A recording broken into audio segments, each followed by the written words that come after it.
Hey, I'm Sporty King and goodness. See, I don't know whether it's good morning, good afternoon, or good evening. It depends on when you're watching, but it's good, isn't it?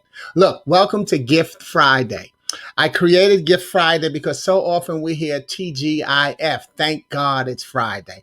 But I say, what allure does Friday have to that person that took their last breath on Thursday? So I use what I've learned from from Psalm 92 and 2. And that is, it is good to proclaim your unfailing love in the morning, your faithfulness in the evening. And thus, instead of saying TGIF, I say TGIT. Thank God it's today. And then TGIT, thank God it's tonight. Because I've also learned from Matthew 6 and 34. Don't worry about tomorrow, for tomorrow will bring its own worries. Today's trouble is enough for today. So I offer first another way of looking at TGIF. TGIF, trusting God is free. Think about it. What does it cost you to receive the number one greatest gift of every day? Waking up and taking another breath. Doesn't cost you a dime.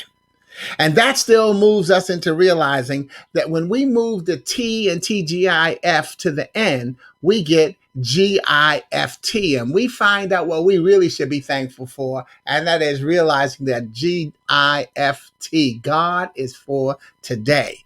And so Gift Friday is an online reading where I share one of my original poems, and then I allow you to think about its possible uses to inspire audiences online and in person. Now, each poem will then be my gift to you that you'll be able to download. So you'll hear me read it here and then share the gift. And then you'll be able to click on the link and download your keepsake colorful copy. Today is the second Friday. Excuse me. Today is the second Friday of Women's History Month.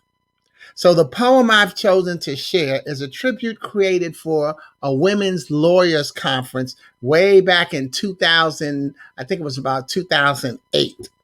And I challenged myself by writing the poem from a woman's point of view through the eyes of female attorneys coming together to upgrade awareness. Now, today's poem is from my book, Do You Have Any Idea How Fine You Are? A poetic tribute to God's greatest gift to and source of mankind, women. And the poem title is The Just Us System. The Just Us System. Have we got that much imagination or fear of us living in a world of equals? A world that affords you and I a level view of each playing field. No sudden turns, hidden agendas, coded quotas, or twist of fate. Just you and I, we, the very people who give birth and support to mankind, embellishing its frailties, we, visionaries, spirited women, and networlders who get down to business above and beyond the nuts and bolts of he said, she said, gender gaps to support one another. Have we got that much imagination or fear of us living in a world of equals? And oh, but what fun we'd have. Bud Light, ball games, and beer bellies. One cocktail dress that requires only that we change the bow tie. Locker room interviews from the waist up on a day where you did so well because you focused on playing through cramps. We, the people whom God made to bring balance into this world. Pinching butts, begging, believing, honey, you were great. Being crowned the queen of machismo, my sisters. I think I can wait. Wait for God's truth to unfold to understanding that inequality is no more than a word. For your 100% is not my 100%, just like an alligator is not a bird. And though I'd rather fly than lurk underwater, I'm no better because I made it up here. Us in a just system means everyone, and it starts with those who care. And not only do we have that kind of imagination, it's something we don't fear. The just us system. Now, woven into this empowerment for women is the hope that this poem reminds us all of the importance of loving ourselves and measuring how far we've come. We can't always know the effect we have on every life or the joy we transmit. Yet, when we feel good about ourselves, we do a better job of sharing with those around us. Now, the Bible I read is called the Touchpoint Living Bible. And what it does, it has modern day application to scripture. In the back is what's called a help finder, where you can go to in advance to find scripture related to a topic. Here's what it says about self-esteem.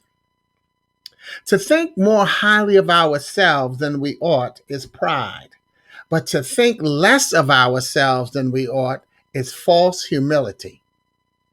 In one sense, that can be pride too, pride in our supposed humility.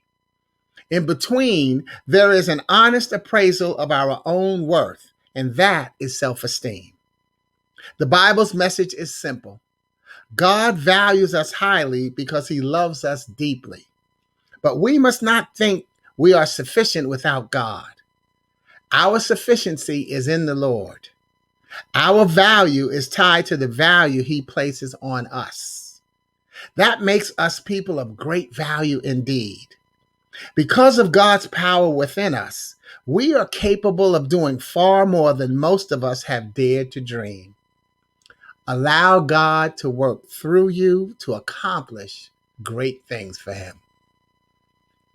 And it then goes on to ask the question, how do I develop a healthy self-esteem? Because see, after it kind of defines this self-esteem, then it gives you the scripture where you can find it. So it gives you some questions about your topic and then scripture to find it. So one of the questions is, how do I develop a healthy self-esteem? And that takes us to Romans 12:3, where it says, be honest in your estimation, be honest in your estimate of yourselves, measuring your value by how much faith God has given you. You see, and then it goes on to say, non-scripture, but explaining scripture, healthy self-esteem is an honest appraisal of ourselves. Not too proud because of the gifts and abilities God has given us, yet not so self-effacing that we fail to use our gifts and abilities to their potential. So think about that. Think about how important it is to recognize that the Just Us system reminds us that we must empower the women in our lives. And women, you must empower yourselves. But we must all take a look and measure just how far we've come. Sure, you'll have the decision to decide whether I think we haven't come far enough, or I think we've made big strides. I choose to focus on the big strides. And I think that when we do that, in fact, I did a post today in my feed that says when we are over age 30, we don't make mistakes, we make choices. So continue to make good choices in your life and focus on the good ones you make. We spend so much time focusing on the bad ones. There's nothing wrong with us wanting to be better, but we get better by focusing on the good choices we make, because repetition creates growth because it feeds into it. Okay, so what I'm going to feed you into are the same two charities that I mentioned last week in my post. Wonderful organizations. The first is one that is aimed at growing and grooming that healthy self-esteem for tweens and teens, boys, girls, and boys. It's heyugly.org. And then another one is also aimed at growing and grooming healthy self-esteem for boys mentored through men, and it's called A Call to Men. That's at acalltomen.org. Please check into these organizations and see if there's anything that you can do. And by the way, sure, they would love to have your donation, but why don't you look at their information and see how you can use it? Because sometimes the donation is inspired by the interaction and the value that you find to it. So go on and get you some value and enjoy it. Remember, download, enjoy, and share your gift. And remember, it's not just us, it's all of us. I'm Sporty King. God bless you. Have a wonderful weekend. Ciao.